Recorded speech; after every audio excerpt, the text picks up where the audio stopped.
Olá, queridos, mais uma Histórias MV. Nós estamos aqui com o objetivo de poder fornecer histórias para vocês verem como funciona a dinâmica do grande conflito, mesmo dentro da instituição. E mesmo vocês que são de outras denominações podem ter conflitos parecidos com uma igreja institucionalizada, mais formal, assim como Jesus teve conflitos com a igreja de sua época, a saber, os fariseus, saduceus, rabinos, né, o sinédrio. Isso está relatado para que nós possamos aprender dos erros, né, e conhecer como funciona, para quem sabe muitas pessoas nem perderem tempo numa certa direção que há desgaste emocional. Isso tudo pode ser evitado conhecendo-se as águas nas quais as pessoas e as dinâmicas nas quais estamos envolvidos, tá bom? Poderemos também pensar em não olhar para o homem, porque senão a gente fica triste, decepcionado, mas olhar sempre para Cristo, o autor e consumador de nossa fé. Exatamente. Então, nós vamos relatar aqui quase um ano que nós passamos indo para a igreja formal, organizada em Capitólio, aqui na cidade onde nós moramos. Nós moramos a quase uma hora da cidade, estrada de chão. E como surgiu essa ideia e lições que nós aprendemos, tá bom?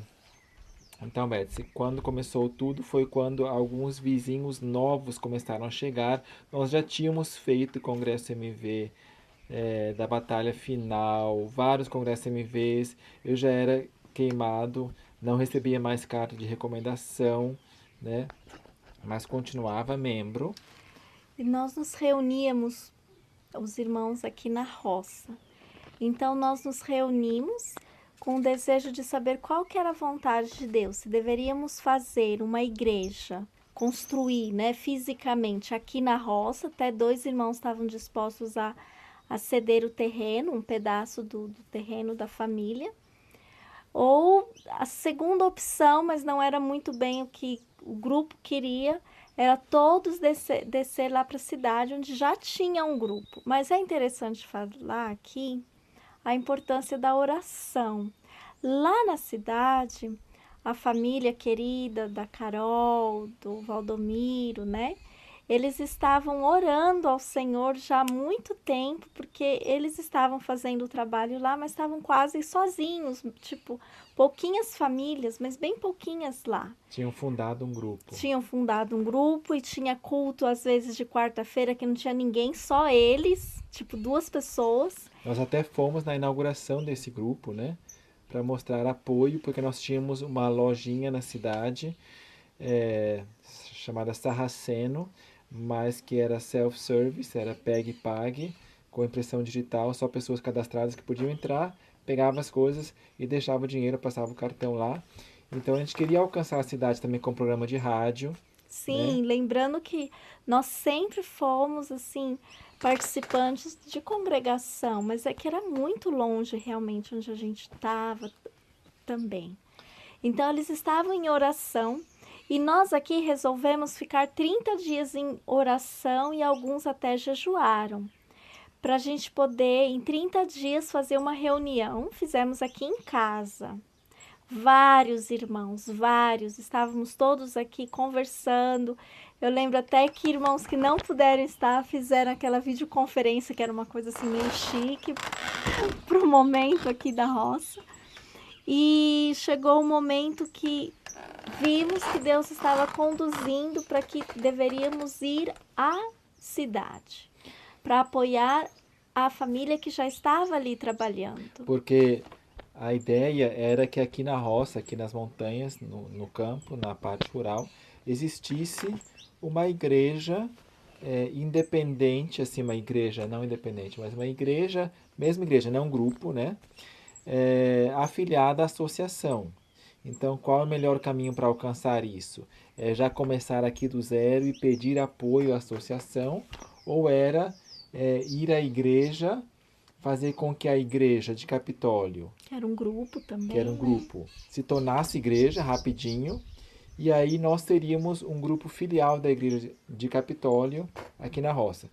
Esse pessoal ali de Capitólio, a família Carvalho e o Valdomiro e a Rose, são na verdade presente, então ali já se tinha normas elevadas, como a oração sempre de joelhos, não se tinha o provar e vede, que é teatro, né? Músicas com bateria, então Sempre hinos. hino só. Então, nós nos interessamos em fazer parte, sim, porque não estaríamos quebrando princípios, indo lá participando, e aí logo se tornando uma igreja, com o número de membros que iria chegar, aqui nas montanhas também se poderia formar igreja. Por quê? Porque se começasse direto aqui nas montanhas, haveria muito perigo da associação já logo cair em cima, porque, por ser muito fraco, mas quem sabe fortalecendo lá seria o caminho melhor. E chegamos a essa conclusão, né, Beth? Foi. Então nós decidimos, marcamos uma data onde todos iriam descer. Quando eu falo todos, deve ser umas 15 a 20 famílias. Assim, para entender que era um grupo considerável. É. Então, quando aí um dos nossos da reunião entrou em contato com os irmãos lá na igreja e falou: olha, nós estamos indo com esse motivo, estávamos em oração. Eles do lado de lá ficaram muito felizes. Nós não sabíamos como que iriam nos nos recepcionar. Mas quando chegamos lá, foi, gente, uma bênção, uma alegria, assim, de braços abertos. Fizemos o culto e aí fomos todos para casa, então, da família que cuidava, que coordenava, da Carol, do Valdomiro. Tô falando assim, mas são duas famílias em uma, né?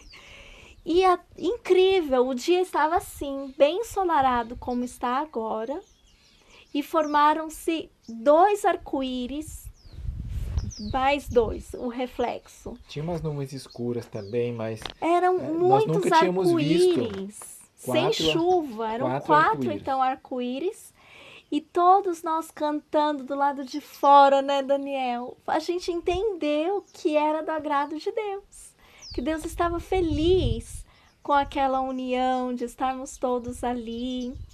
E quando continuamos indo a cada sábado, logo no começo, a irmã Solange, ela falou assim: Beth, eu gostaria que você pegasse a liderança aqui das crianças, ou as crianças menores, não sei se foi a palavra liderança, mas que você estivesse aqui à frente com as crianças, as outras mães também. E era assim, é o que eu mais gosto de fazer na igreja, a escola sabatina, com Infantil. os pequenos, né, infantil. Que alegria, né, Daniel? Mas aí Foi o bom. Daniel falou assim: olha, ele é tão.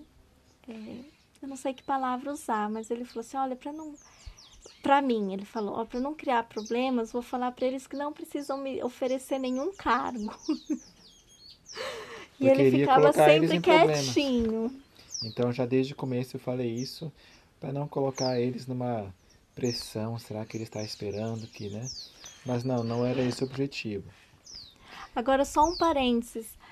Como ficava muito longe e custoso, o que nós fazíamos? A nossa família. A gente ia ou na quinta-feira ou na sexta-feira. Nós já íamos para a cidade. A primeira vez a gente levou uma barraca, dormimos num lugarzinho ali que a gente encontrou. Mas depois a pessoa falou: não, por favor, durmam aqui. E Deus preparou um quartinho com banheiro, um lugar, que foi até o Dr. Bento e a esposa. Eles tinham aquele espaçozinho também cedido, né? Mas assim, a gente se esforçava muito para poder. Era um sacrifício, mas do coração, para a gente poder estar ali já no sábado. Então a gente foi indo aos sábados, né? Estava lá. E toda a igreja, todos os irmãos desciam. Realmente foram meses muito felizes, mas não foram muitos meses não, né, Daniel? Aí o que começou a acontecer? Aí o pastor que vinha assim só não sei quantas vezes por ano, começou a vir todos os dias e não vinha sozinho. Vinha também com auxiliar, então vinham 2 pastores. Mas ele começava a fazer sermões assim, mas ele Direcionados. fazia sermões direcionados em assuntos assim que do tipo, não, vamos viver até Jesus voltar, vamos viver pecando mesmo. Então temas assim que Mas isso já foi o segundo pastor. O primeiro pastor até batizou alguém do IAG, o Léo, que o vídeo está aqui. E ele me pediu depois para eu tirar esse vídeo do ar, mas eu não fiz porque seria uma questão meramente política, né? E porque foi uma cerimônia pública, de interesse público. Então, aí ele foi trocado para um pastor jamais consagrado, assim, com aparência mais conservadora, e foi ele que começou a trazer mensagens, né? Assim. Então chegou a vir o secretário da associação, depois veio o presidente da associação no outro sábado. Eu me lembro que o presidente da associação, que ainda era uma associação sul-mineira, ainda fazia parte. E o presidente veio lá de longe, acho que é de Juiz de Fora. Interessante, Juiz de Fora. E no sermão dele eu não olhava nos olhos dele, porque nessa mesma associação está o pastor Luiz Cláudio Leite, que também às vezes se chama só pastor Luiz Cláudio, que está envolvido aí também com... Ele fez mestrado em psicanálise e tem certas técnicas, né? E uma lábia, certas técnicas de convencimento de fazer a pessoa baixar a norma e aceitar, né? Se harmonizar, a gente chama. Não mais seguir suas convicções, mas paz, união, uma união ecumênica, assim.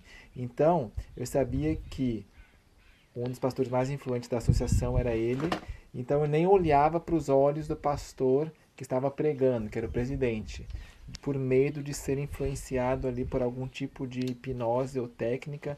E ele 3 vezes no sermão falou assim a expressão, olha para mim. Eu nem sabia se ele olhou para mim falando, olha para mim, mas enfim, né, por 3 vezes ele tentou e eu não olhei para ele, não ficava olhando para ele. Eu lembro, isso aí marcou. Mas enfim, a associação começou a colocar a coleira mais curta, né, Betsy? E as pessoas que não tinham então a sua carta de membresia estavam começando a ficar pressionadas a não mais poderem participar. Então, várias famílias começaram a receber suas cartas, a pedir, né? A intenção era que se tornasse igreja logo pelo número de pessoas, então poder haver certa autonomia a mais na comissão da igreja. Ali com as crianças eu estava trabalhando, nós fazíamos desenhos e tipo cartinha, eram crianças muito pequenas, do jardim da infância, e rol foi que eu peguei. Então fazíamos cartinhas para mandar para o presídio. E chegou nas mãos até de um rapaz, né? E ele respondeu de volta, ficou muito feliz. Então a gente fazia um trabalho missionário e estávamos muito felizes. Até fomos distribuir livros A Última Esperança, que foram trechos do livro História da Redenção, né, capítulos inteiros, e a gente participou e apoiou isso aí, né? Inclusive fomos com um pastor ali. Então... E aí nós tínhamos, mas deixa eu contar um motivo. Eu estava então, resolvi fazer o tema do santuário com as crianças, de jardim e rol. Mas eu levei muito a sério e fazia maquetes grandes e vestidos do sumo sacerdote e o material, como as irmãs sabem, como que é de escolinha sabatina. Mas o nosso carro era muito velhinho, muito problemático já. E chegou um tempo, eu já contei, imagino que eu já contei essa história, que nós estávamos indo, era numa quinta-feira, e o carro não conseguia mais andar para frente, a gente só conseguia andar de ré. Era muito engraçado hoje a gente contando, mas assim, era meio aflita a situação. Nas O descidas. Daniel pegava uma serrinha e cortava a lataria do carro, porque a roda Estava pegando. pegava e não ia. Então ele cortava e a gente resolveu ir de ré. Porque pensei, o carro já tá velho, muito. Então cortar mais um pedaço aqui não vai fazer tanta diferença até a gente poder chegar na cidade. Porque chamar um guincho vai custar também um dinheirão. Aí quando chegava no Mataburra, aí passava o carro e passava e depois voltava de ré, mas até que chegou uma hora que não deu mais, o Aí carro caiu alguma travou. coisa. É. Aí passou um irmão, pegou a gente, terminou de levar para a cidade, o guincho veio e tal, e o Daniel, olha, Beth, acho que não tá dando mais pra gente ir pra igreja. O carro não tá dando mais certo. Então eu orei ao Senhor, eu tava até estendendo roupa. Aí eu falei, Senhor, é importante para ti que eu estude o santuário com as crianças? Eu preciso de um carro, outro carro. E olha, eu não queria que fosse uma caminhonete, porque não combina muito comigo, mas não pode ser pequeno e nem velho, porque senão logo vai estar estragando também. Ai, Senhor, que complicado. O Senhor resolve um carro para nós. Então aí naquela mesma semana fizemos um negócio, né, que vendemos o Monte Oreb e de entrada, assim, Deus nos mandou o carro, que é o carro que nós temos, mas ele foi resposta à oração. E eu até chamei o primeiro ancião e falei para ele, olha ali o nosso carro, é aquele ali. Olha, o quê? Ué, foi resposta de oração. Perguntei se o Senhor Deus queria que eu continuasse como professorinha aqui das crianças, estudando o santuário com as crianças.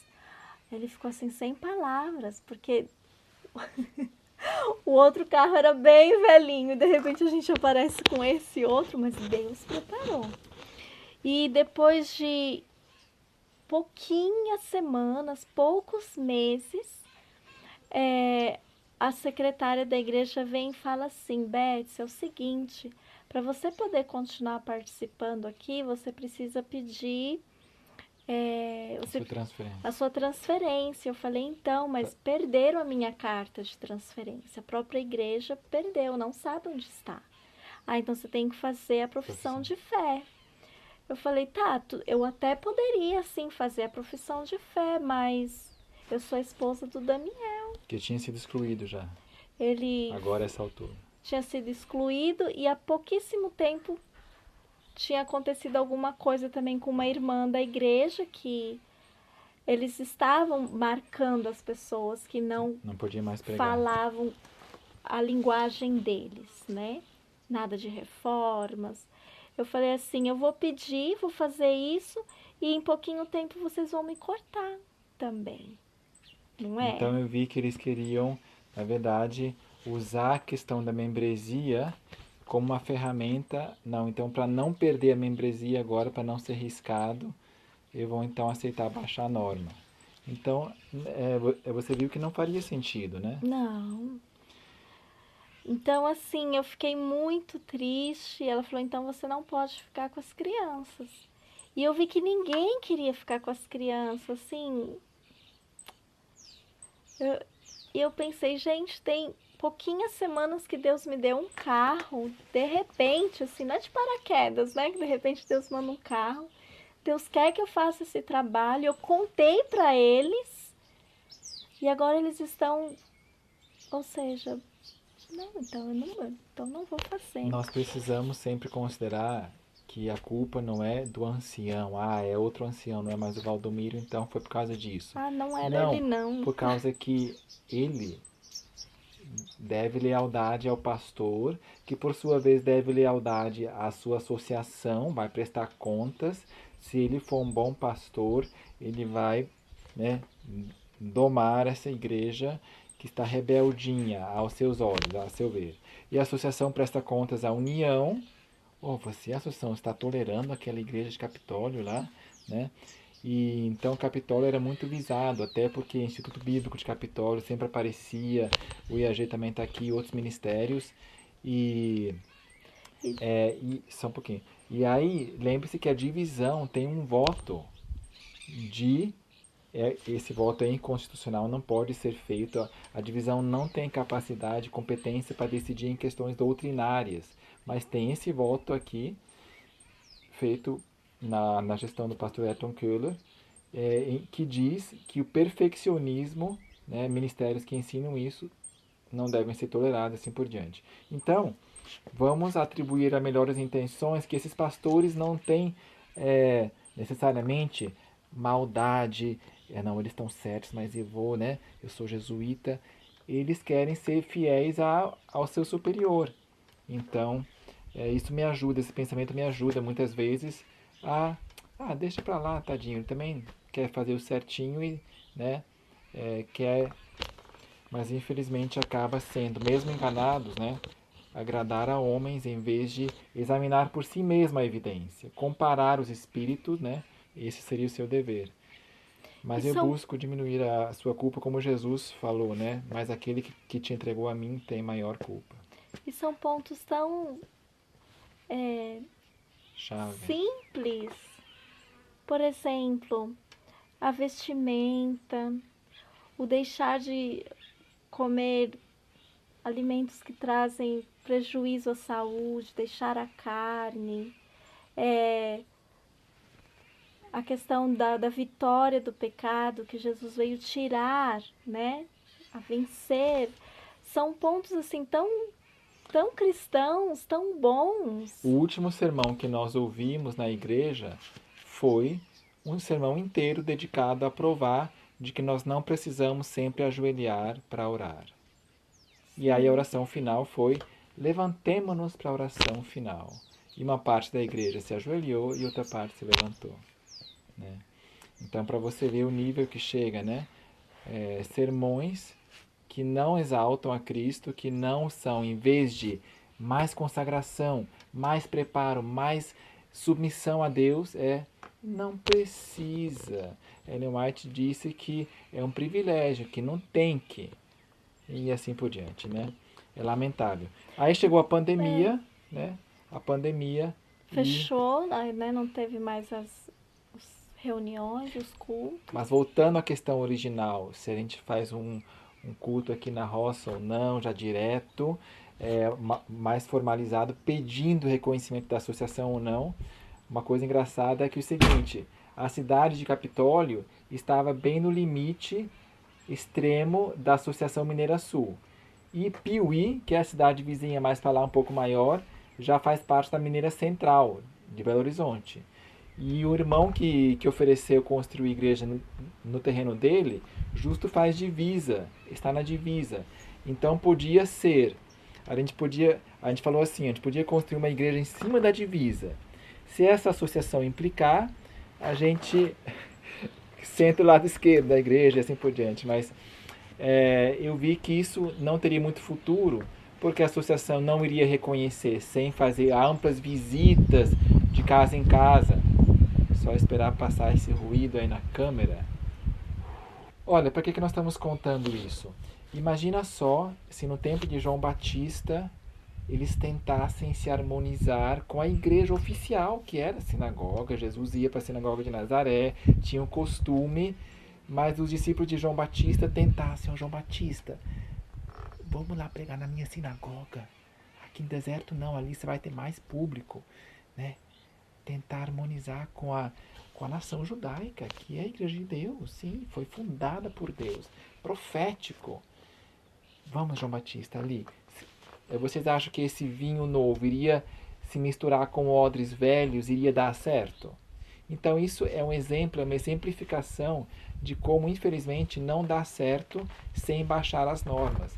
Eu já ouvi falar também que existem outras igrejas meio da verdade presente no Brasil, por exemplo, Cunha, ou Uberlândia, Itapeva, mas você pode perceber que vão entrando aos poucos, em maior ou menor grau, elementos como Provai e Vede, pastor que vem convidar, que o pastor, né, então, vai lá pregar, e ele vai ensinando heresias que vão minando.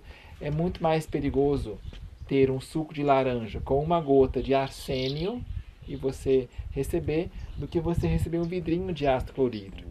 Qual dos dois é mais perigoso? Um suco de laranja com uma gota de arsênio ou esse aqui? Então, sermões com... E as crianças, especialmente nós temos uma criança de 10 anos agora, que ela já capta as coisas rápido, né? Cada vez mais.